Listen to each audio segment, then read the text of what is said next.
I want to talk to you today about the gospel lesson, specifically verse 7 of the gospel 11. It says, a cloud appeared and enveloped them, and a voice came from the cloud. This is my son whom I love. Listen to him. Who do you listen to? Who you listen to determines how you face life. Who you listen to determines where you go in life. How we listen to people determines how we feel about ourselves and how we think about life in general.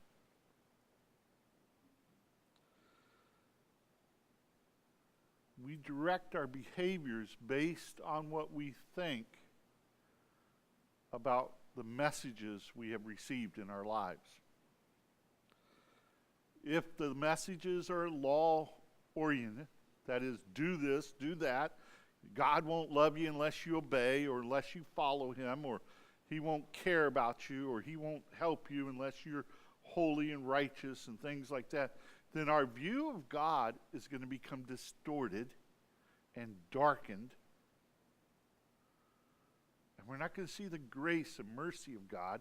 We're going to see the holiness of God, the righteousness of God.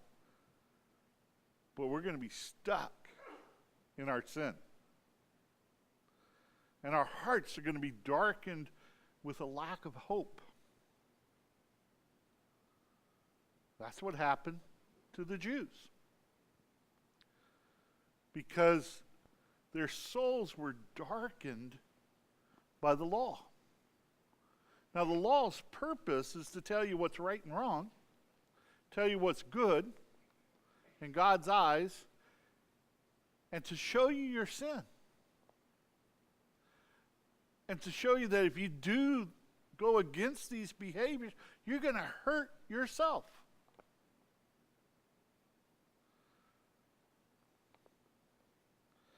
But the problem with listening to the law is we end up thinking we can do it when we can't. And so we're frustrated. And in that frustration, we give up. We say no more. The other extreme is not listening to God at all. Listening to the people around us. Or listening to ourselves. And what that does is distort God as well. When people listen to themselves, they're coming from their feeling and their experiences, not from God's truth. And hopefully they're somewhat intelligent and they're touching reality as it is, but we tend to distort it. We tend to look at things and make them more worse than they actually are. In psychology, that's a term called awfulizing. And no, I did not make the word up. It's an actual word. We make things more worse than they are. The other thing we do is we live in shame and fearfulness that others may find out our weakness, our struggles, our difficulties. And so when we listen to ourselves, we find ourselves living in our feelings. When you live in your feelings, you find yourself being foolish, stupid. You don't understand how everything fits. You lose sight of part of reality. You only see it from your own perspective. You don't see it from the other person's perspective. You don't see it from God's perspective. You only see it from your perspective of your feelings. And then we break our own values.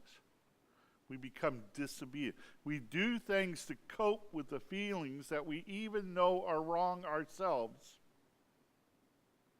And we find ourselves stuck in behaviors or coping skills that don't work anymore. And then we justify it. Because when you do wrong, you can't just do wrong without finding a way to excuse it. Our nature doesn't allow us to do something wrong and say, I know it's wrong and I don't care, I'm going to do it anyway. We have to find a way to justify it. And usually we justify it by saying it's not really wrong, or I was stuck to do this, or someone else made me do this, or it just happens, or I have to let it out type of thing. And then we're stuck in our feelings. We can't get past them. And when we're stuck in our feelings and our thoughts and our expressions of these type of behaviors, we find ourselves looking at others who aren't struggling the same way and becoming very envious of them. Why don't they have the difficulty I have? Why don't they hurt the way I hurt, or feel the way I feel? Or why aren't they having why are they having so much pleasure? Why are they having so much more finances and other things? And we become angry that we don't have what they have. Now what I did was just quote to you Titus 3:3. We are foolish, disobedient, deceived, and enslaved when we live according to our passions and pleasures, living in envy and anger, hating one another. Just laid it out for you. That's what's happening when we listen to ourselves. Now, hopefully, we don't listen to ourselves all the time. What I expressed was somebody who's so wrapped up in their feelings, they've gone off into some level of addiction. Some level of selfishness that they no longer think about anybody else but themselves. Hopefully, God's mercy has been in our lives. We're not at that extreme. That somehow it's only a temporary moment we listen to ourselves, and sometimes we listen to the law. And so God wrote in our hearts the law so that we can have at least some check on our selfishness. But that still does not help you see the mercy and grace of God.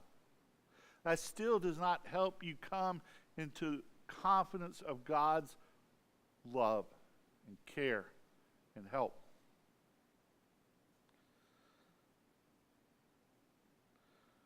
So, we need to listen to Jesus. And that's why God tells us, this is my beloved Son, listen to him. Now, listening, as any wife will tell you, is not just hearing the words. Right? Listening is beyond just hearing the words. Listening is hearing the intent behind the words, the feelings. But listening also means that you respond to what's been said, right? I can tell you, I listen to my wife, I hear her feelings, I hear her and go do what I want to do, and it doesn't work. Because what she's telling me is, I'm sharing this because this is what I want from you. And the concept of listening means there's a response to it. So when God says, listen to my beloved Son, whom I love, he's saying, respond to my Son. Don't just hear what he said and go do your own thing. Hear it, hear the heart behind it, and respond to it. Now, nobody wants the response to be negative or foolish or rebellious or restrictive. The response should be positive, should have a sense of humility behind it, should have a sense of wanting to please and help the one who's talking, right? That's what God wants. He wants us to listen with a heart of humility to where we say, yes, Lord, you're good, you're wise. What you say is truthful. What you say is correct. And when I listen to you and I follow in your ways, then life will be better, not easier. I'm not saying it'll be easier. Don't misunderstand. But it will be better. There is no such thing as an easy life. Let's get that straight. There's just no thing that life is easy and you float along and things just kind of fall in their place and work out all the time. If you've experienced that, raise your hand, because you got something going on that nobody's raising your hand. Because we all know, right? But see, our children are told a lie that life should be easy. We try to protect our children from all pain and difficulty in such a way that their life is easy. And what we end up doing is not training them. We end up not helping them.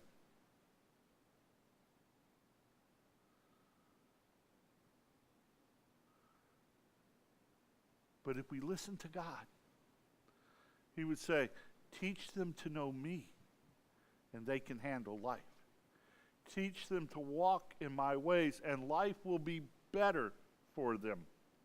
They'll avoid a lot of pain and difficulty in life, a lot of frustration and hurts if they walk with me. Teach them to listen to me. But how can a parent teach the children to listen when they're not listening? Right? I remember when my kids were born, I had to grow up to be the father, to be the one who could teach and raise them. And I always say to different people at times, I said, I didn't really grow up till I became a parent and took on the responsibility. I had to set aside some of my hobbies, some of my pleasures, some of my activities so I had time with them. It was no longer about me. It was about them. Listening to Jesus, He talks to us about walking with God as the center and then living with others in a healthy way, a proper, balanced way. The struggle is we don't listen. We've been taught in the world to ask the question, what's in it for me? What will give me the pleasure? How will it make me feel if I do this? Will it be good, comfortable, or hard? I don't want the hardness. What will it profit me? Will it give me security? Or is there risk that I don't want to try? Will it fulfill me? Will there be a fulfillment if I do this? The world teaches us to ask, what happens to me? God teaches us to ask, how can I bless them? How can I bless those around me? How can I get outside my feelings and live for others? A relationship with Jesus Christ is the answer. When God said, this is my beloved Son whom I love, listen to Him, He's really telling you, have a relationship with Him. Get to know Him. Be His disciples.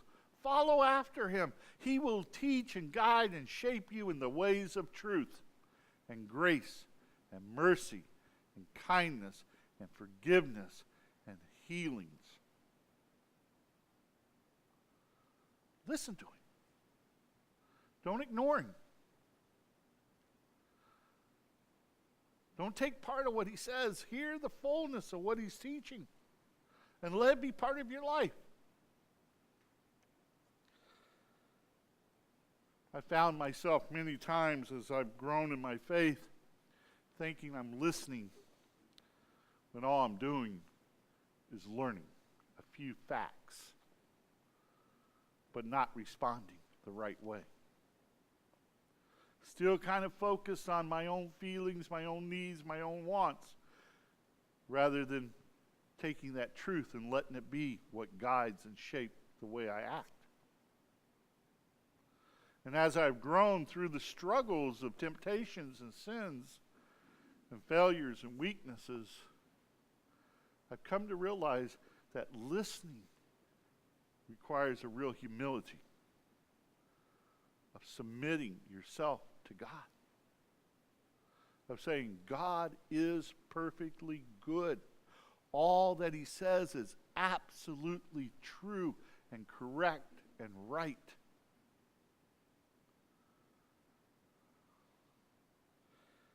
I was amazed at how many times in my life I found myself knowing the truth but acting as if it was not really true.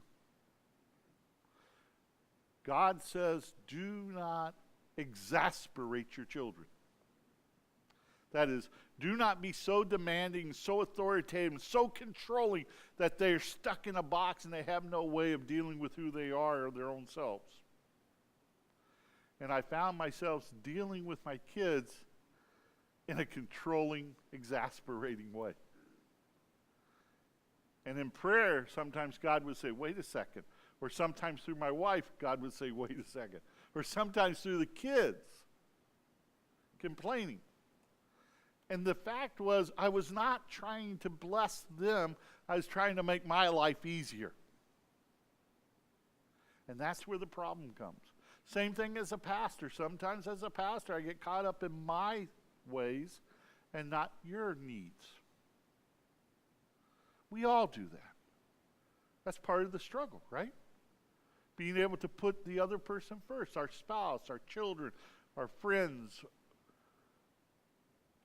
You can only do that when your relationship with God is growing. If you're listening to Jesus, walking, responding with him, then you can be there for the other. If for somehow you're not listening, then you're caught up in listening to something else, the law or the flesh, the feelings. So the question comes back, who are you listening to? If you're justifying the sinful behavior, such as anger, bitterness, rage, whatever it might be, or revenge, or hurt, or lust, whatever the sinful behavior, then you know you're not listening. You're just not listening. If you're doing behaviors that you know are against God's way, you know you're not listening in that aspect of your life. You may be listening to faith, you may be listening to hope, but you're not listening to the practicality of today. When God said, this is my beloved son, listen to him, he's saying, listen to him in such a way that the practicality of your day is changed by him, is blessed by him, is richer through him, is guided by him, is fuller through him. And as you walk this journey, it will be blessed. It will be better if you listen. There's a book I read called The Lost Art of Listening. And it explains why it's so hard to listen to a friend or a spouse or someone else. Because all the stuff that's running around in your own head that you want to get out, that you want to say, that you want to talk about. All the feelings and thoughts that are there, your agendas. And as I read that book, I realized, that's really the way it is with God too. I find it hard to listen to it because I have so much of myself in the way. I have to slow down. I have to calm down. I say, speak, okay.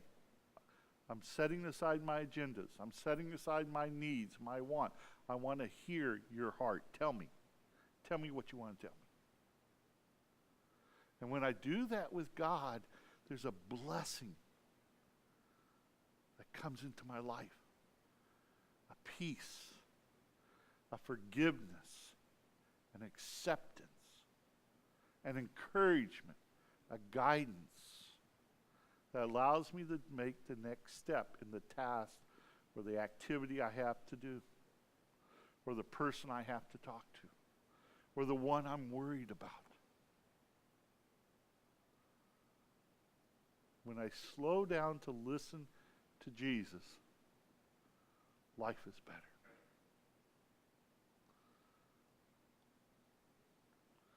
So as God said, this is my beloved Son. My Son, who I've given to you. My Son that loves you. Listen to him. Amen.